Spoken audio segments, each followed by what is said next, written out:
സ്വതന്ത്ര വ്യാപാര കരാർ സംബന്ധിച്ച് ഇന്ത്യയും യൂറോപ്യൻ യൂണിയനും തമ്മിൽ അന്തിമ ധാരണയിലെത്തിയിരിക്കുകയാണ്. മദർ ഓഫ് ഓൾ ഡീൽസ് എന്ന് വിലയിരുത്തപ്പെടുന്ന കരാർ ഇന്ത്യക്കും യൂറോപ്യൻ യൂണിയനും ഒരുപോലെ നിർണായകമാണ്. ധാരണാപത്രം ഇന്ന് ഒപ്പിടും. കയറ്റുമതി മേഖലയ്ക്ക് പുത്തൻ പ്രതീക്ഷകളാണ് കരാറിലുള്ളത്. വിവരങ്ങളുമായി അഭിലാഷ് രാധാകൃഷ്ണൻ. അഭിലാഷ്, നമ്മൾ ഏറ്റവും കൂടുതൽ ആശങ്കപ്പെട്ടിരുന്നത് ട്രംപിന്റെ തീരുവ ഭീഷണിയാണ്.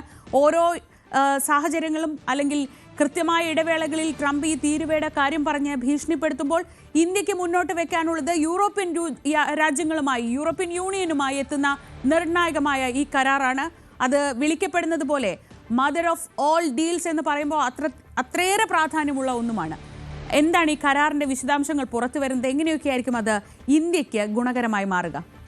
ശ്രീജ പറഞ്ഞതുപോലെ ഇന്ത്യയെ സംബന്ധിച്ചും അതുപോലെ യൂറോപ്പിനെ സംബന്ധിച്ചും വളരെ നിർണായകമായ ഒരു കരാറാണ് India Europe free trade agreement എന്ന് പറയുന്നത്. അതിൽ ഇന്ന് ഒപ്പുവയ്ക്കും ഇരു നേതാക്കളും, അതായത് അവിടുത്തെ യൂറോപ്യൻ കൗൺസിൽ പ്രസിഡന്റ് ആന്റോണിയോ കോസ്റ്റയും അതുപോലെ യൂറോപ്യൻ കമ്മീഷൻ പ്രസിഡന്റ് ഉർസുല വോണ്ടോറുമാണ് ഇന്നിപ്പോൾ ഇന്ത്യയിലുള്ളത്. ഇവർ പ്രധാനമന്ത്രി നരേന്ദ്രമോദിയുമായി ഇന്ന് ഫ്രീ ട്രേഡ് അഗ്രിമെൻറ്റിൽ ഒപ്പുവയ്ക്കും എന്നുള്ളതാണ് നമുക്ക് മനസ്സിലാക്കാൻ കഴിയുന്നത്.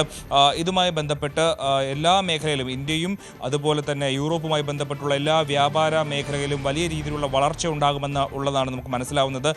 ഇന്ത്യയുടെ ആകെ വ്യാപാരത്തിൽ അതിൽ 11.25% യൂറോപ്പിലേക്കാണെന്നുള്ളതാണ് ഏറ്റവും പ്രധാനപ്പെട്ട കാര്യം. അതിൽ കയറ്റുമതി അടക്കം $120 ബില്യൺ വ്യാപാരമാണ് എല്ലാ വർഷവും നടക്കുന്നത്. അതിന് ഉയരാനാണ് സാധ്യത. ഇപ്പോൾ അമേരിക്കയെ സംബന്ധിച്ച് അമേരിക്ക ലോകരാജ്യങ്ങൾക്കെല്ലാം വലിയ രീതിയിൽ താരിഫ് ഉയർത്തുന്ന സാഹചര്യത്തിലാണ് ഇന്ത്യയും യൂറോപ്പും തമ്മിൽ ഇത്തരത്തിൽ വ്യാപാരങ്ങളുടെ താരിഫുകൾ വെട്ടിക്കുറയ്ക്കാനായിട്ടുള്ള സ്വതന്ത്ര കരാറിലേക്ക് എത്തുന്നത്. അങ്ങനെയെങ്കിൽ ഇന്ത്യയുടെ യൂറോപ്പിലേക്കുള്ള കയറ്റുമതി കൂടാനും പ്രധാനമായും ജ്വല്ലറി, ടെക്സ്റ്റൈൽസ് തുടങ്ങിയ മേഖലകൾ ഇപ്പോൾ തളർന്നു കിടക്കുകയാണ്. കാരണം കഴിഞ്ഞ 50% അധിക താരിഫാണ് അമേരിക്ക ഇന്ത്യക്ക് മേൽ ചുമത്തിയിരിക്കുന്നത്. ഈ ഒരു സാഹചര്യത്തിൽ ഇന്ത്യയുടെ ടെക്സ്റ്റൈൽസും അതുപോലെ ജ്വല്ലറിയും അതിൻ്റെ കയറ്റുമതികൾ വലിയ രീതിയിൽ തളർന്നു കിടക്കുന്ന ഒരു സാഹചര്യമാണ്. ഇതിന് വലിയൊരു ഉണർവേകാൻ ഇപ്പോഴത്തെ ഈ ഒരു ഫ്രീ ട്രേഡ് അഗ്രിമെന്റ് നിലവിൽ വന്നാൽ സാധിക്കുമെന്നുള്ളതാണ് പ്രധാനമായും നിരീക്ഷകർ വിലയിരുത്തുന്നത്. മാത്രമല്ല, ആന്റോണിയോ കോസ്റ്റ പറയുന്ന ഒരു പ്രധാനപ്പെട്ട കാര്യമുണ്ട്. ഇന്ത്യയും യൂറോപ്പും തമ്മിലുള്ള വ്യാപാര കരാർ ഇന്ത്യയും യൂറോപ്പിനെ സംബന്ധിച്ച് മാത്രമല്ല ലോകത്തിന് തന്നെ വളരെ പ്രധാനപ്പെട്ട ഒന്നാണ്. ഇൻഡോ പസഫിക് ആ മേഖലയിലെ സ്വാതന്ത്ര്യത്തിനും അവിടുത്തെ സുരക്ഷയ്ക്കുമെല്ലാം വളരെ പ്രധാനപ്പെട്ട ഒരു ബന്ധമായിരിക്കും ഇന്ത്യയും യൂറോപ്പും തമ്മിൽ മുന്നോട്ട് പോവേണ്ടത്. അങ്ങനെ മുന്നോട്ട് പോയാൽ ഇപ്പോൾ ആകെ തളർന്നു കിടക്കുന്ന ഈ ലോകത്തിന് യുദ്ധങ്ങളും അതുപോലെ താരിഫ് യുദ്ധങ്ങളും അടക്കം വലിയ രീതിയിലുള്ള സംഘർഷങ്ങളും നടക്കുന്ന ഒരു ഈ ലോകത്ത് ഇന്ത്യയും യൂറോപ്പും തമ്മിലുള്ള പ്രധാനപ്പെട്ട കരാറുകൾ, ഈ ബന്ധം മുന്നോട്ട് പോകുന്നത് വളരെ വളരെ അത്യാവശ്യമാണെന്നുള്ളതാണ് ആന്റോണിയോ കോസ്റ്റ പറയുന്നത്. മാത്രമല്ല, നമുക്കറിയാം ഇപ്പോഴത്തെ സാഹചര്യം ഈ ഗ്രീൻലാൻഡുമായി ബന്ധപ്പെട്ട് US പ്രസിഡന്റ് ഡൊണാൾഡ് ട്രംപ് എടുത്ത നിലപാടുകളുണ്ട്. അതുമായി ബന്ധപ്പെട്ട് ഏറ്റവും നാറ്റോ വരെ തകർന്നു പോകുന്ന ഒരു സാഹചര്യത്തിലേക്ക് കാര്യങ്ങൾ നീങ്ങിയിരുന്നു. മാത്രമല്ല, ജർമ്മനി, UK, ഫ്രാൻസ് തുടങ്ങിയിട്ടുള്ള പ്രധാനപ്പെട്ട 8 യൂറോപ്യൻ രാജ്യങ്ങൾക്കെതിരെ അമേരിക്ക താരിഫ് ചുമത്തിയിരുന്നു. അതിനൊപ്പം തന്നെ ഇന്ത്യക്കെതിരെയും അമേരിക്ക താരിഫ് ചുമത്തിയ ഒരു സാഹചര്യമുണ്ട്. ഇനിയും ഇന്ത്യക്കെതിരെ റഷ്യയുമായിട്ടുള്ള ഒരു ബന്ധം തുടർന്നു പോയാൽ ഇന്ത്യക്കെതിരെ വീണ്ടും താരിഫ് ഉയർത്തുമെന്നുള്ളൊരു സാഹചര്യമുണ്ട്. ഒരു പ്രഖ്യാപനം അല്ലെങ്കിൽ ഒരു മുന്നറിയിപ്പ്, ഒരു ഭീഷണി ഇപ്പോഴും നിലവിലുണ്ട്. ഈ ഒരു സാഹചര്യത്തിലാണ് അമേരിക്കയ്ക്കൊപ്പം നിന്ന യൂറോപ്പ് ഇപ്പോൾ അമേരിക്കയുടെ ഭാഗത്ത് നിന്ന് പതിയെ വ്യതിചലിച്ചുകൊണ്ട് ഇന്ത്യയുടെ ഭാഗത്തേക്ക് എത്തുന്നു എന്നുള്ളതാണ് ഏറ്റവും പ്രധാനപ്പെട്ട കാര്യം. ഇതിൽ നേരത്തെ നമുക്കറിയാം യൂറോപ്പും ഇന്ത്യയോട് ആവശ്യപ്പെട്ടിരുന്നതാണ് റഷ്യയുമായിട്ടുള്ള ബന്ധം അവസാനിപ്പിക്കണമെന്നുള്ള കാര്യം. പക്ഷേ അപ്പോഴും ഇന്ത്യയുമായിട്ടുള്ള ബന്ധത്തിൽ നിന്ന് വിട്ടുപോകാൻ യൂറോപ്പ് തയ്യാറായിരുന്നില്ല അല്ലെങ്കിൽ തയ്യാറാകുന്നില്ല എന്നുള്ളതാണ് ഏറ്റവും മറ്റൊരു പ്രധാനപ്പെട്ട കാര്യം. ഇവിടെ യൂറോപ്പും ഇന്ത്യയും തമ്മിലുള്ള ഇപ്പോഴത്തെ ഈ ഫ്രീ ട്രേഡ് അഗ്രിമെന്റ് നിലവിൽ വരുമ്പോൾ ഇന്ത്യയുടെ വ്യാപാരത്തിനും ഇന്ത്യയിലെ കയറ്റുമതി മേഖലയ്ക്കും വലിയ രീതിയിലുള്ള ഉണർവുണ്ടാകുമെന്നുള്ളതാണ് മനസ്സിലാക്കുന്നത്. ഇതുമായി ബന്ധപ്പെട്ട് ഇന്ന് തന്നെ ഒരുപക്ഷെ 110% വരെ ഉണ്ടായിരുന്ന താരിഫുകൾ വെട്ടിക്കുറച്ച് 40% വരെ എത്തിക്കാനുള്ള ഒരു നീക്കമാണ് നടക്കുന്നത്.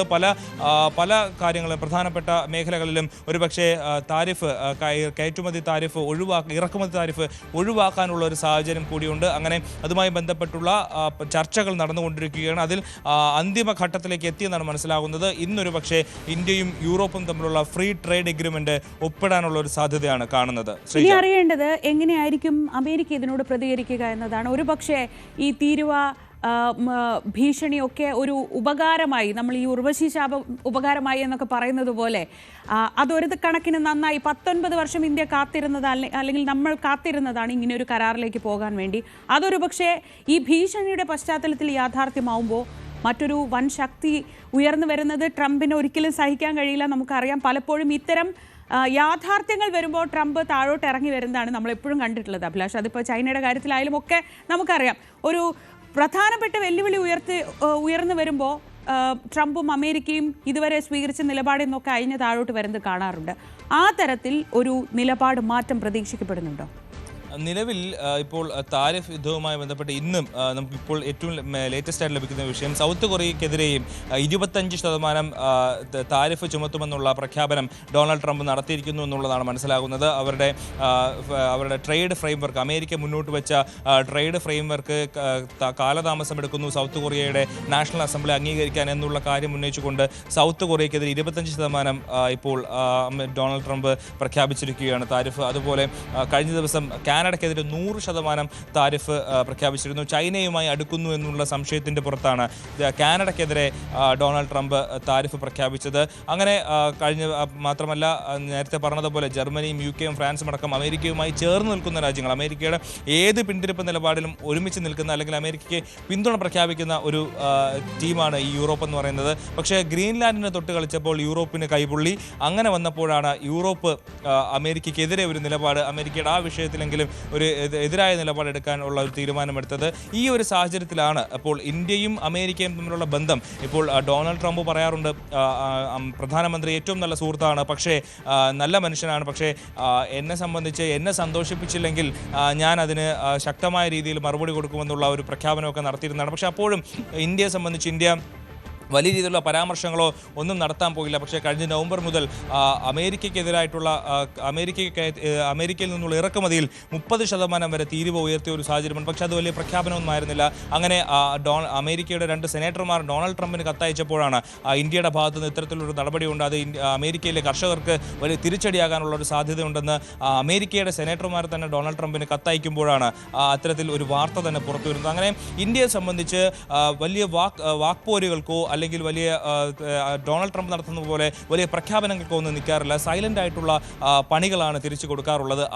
അതിന് സമാനമായ ഒരു രീതിയാണ് അമേരിക്കയുമായി ഏറ്റവും ചേർന്ന് നിൽക്കുന്ന യൂറോപ്പിനെ തങ്ങളുടെ പക്ഷത്തേക്ക് എത്തിക്കുക, തങ്ങളുമായി എല്ലാ രീതിയിലും യൂറോപ്പുമായി സഹകരിച്ച് മുന്നോട്ട് പോകാനുള്ളൊരു സാഹചര്യം ഒരുക്കിയെടുക്കുക എന്നുള്ളതാണ് ഇന്ത്യയെ സംബന്ധിച്ച് ഇന്ത്യയുടെ നയതന്ത്രപരമായ നീക്കമെന്ന് പറയുന്നത്. അത് ഏറെക്കുറെ വിജയിച്ചു എന്ന് വേണം നമുക്ക് മനസ്സിലാക്കാൻ. എന്തായാലും അന്റോണിയോ കോസ്റ്റയും ഉർസുല വാൻഡോറും ഇപ്പോഴും ഇന്ത്യയിലുണ്ട്. അവർ ഇന്ന് ഒരു ഫ്രീ ട്രേഡ് എഗ്രിമെന്റ് ഒപ്പിടാൻ പോകുന്നു എന്നുള്ളത് അമേരിക്കയെ സംബന്ധിച്ചും ഡൊണാൾഡ് ട്രംപിനെ സംബന്ധിച്ചും ഒരുപക്ഷെ ഒരല്പം ആശങ്ക ഉയർത്തുന്ന ഒരു സാഹചര്യമാണ്. കാരണം റഷ്യയുമായിട്ടുള്ള യുദ്ധം, അത് റഷ്യയും യുക്രൈനുമായിട്ടുള്ള യുദ്ധത്തിൽ റഷ്യയെ ഇന്ത്യ പിന്തുണയ്ക്കുന്നു എന്നുള്ള ഒരു നിലപാട് കാലങ്ങളായി ഡൊണാൾഡ് ട്രംപിനുണ്ട്. അപ്പോൾ ആ ഒരു നിലപാടിൽ നിന്ന് ഇന്ത്യ പിന്നോട്ട് പോകും എന്ന് ആശിച്ചുകൊണ്ടാണ്, അല്ലെങ്കിൽ അത്തരത്തിലൊരു നീക്കത്തിലാണ് ഇന്ത്യക്കെതിരെ ഡൊണാൾഡ് ട്രംപ് താരിഫ് പ്രഖ്യാപിച്ചത്. അങ്ങനെ ഇന്ത്യയുടെ അധിക താരിഫ് പ്രഖ്യാപിക്കുമ്പോൾ ഇന്ത്യയുടെ സാമ്പത്തികമായിട്ടുള്ള പ്രശ്നങ്ങൾ കൂടുമെന്നും അങ്ങനെ അമേരിക്കയുടെ വഴിക്ക് ഇന്ത്യ എത്തുമെന്നാണ് ഡൊണാൾഡ് ട്രംപ് പ്രതീക്ഷിച്ചിരുന്നെങ്കിൽ അമേരിക്ക പോണെങ്കിൽ പോട്ടെ, നമുക്ക് മറ്റ് രാജ്യങ്ങളും മറ്റ് സംവിധാനങ്ങളും ഇവിടെ ഉണ്ടെന്നുള്ള നിലപാടിലേക്കാണ് ഇന്ത്യ എത്തുന്നത്. അങ്ങനെയാണ് ഇപ്പോൾ യൂറോപ്പിൻ്റെ ഒരു മേഖലയിലേക്ക് ഇന്ത്യ ചെന്നെത്തുന്നത് എന്നുള്ളതാണ് മനസ്സിലാവുന്നത്.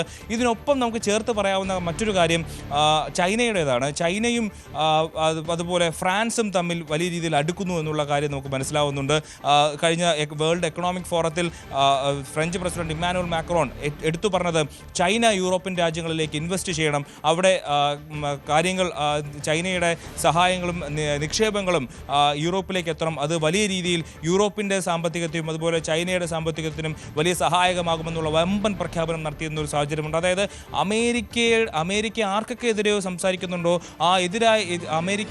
അമേരിക്ക ആർക്കൊക്കെ താരിഫ് ചുമത്തുന്നുണ്ടോ, അമേരിക്ക ആർക്കൊക്കെ ഭീഷണിയാകുന്നുണ്ടോ, അവരെല്ലാം ഒന്നിച്ചു കൂടുന്ന ഒരു സാഹചര്യം, അതിലൊരു പ്രധാന കക്ഷിയായി ഇന്ത്യ മാറുന്നു എന്നുള്ളതാണ് ഏറ്റവും പ്രധാനപ്പെട്ട കാര്യം. ശ്രീജ, ശരിയാണ് അഭിലാഷ്. എന്തായാലും 2007 ആരംഭിച്ചതാണ് യൂറോപ്യൻ യൂണിയനുമായി ഇങ്ങനെ ഒരു വ്യാപാര കരാറിനായി ഇന്ത്യയുടെ ചർച്ചകൾ. 19 വർഷം ഈ ചർച്ചകൾ നീണ്ടുനിന്നു. അതെന്തുകൊണ്ടാണെന്ന് നമുക്കൊക്കെ അത്ഭുതം തോന്നാം, പക്ഷേ അത്രയേറെ സങ്കീർണമാണ് ആ വിഷയങ്ങൾ.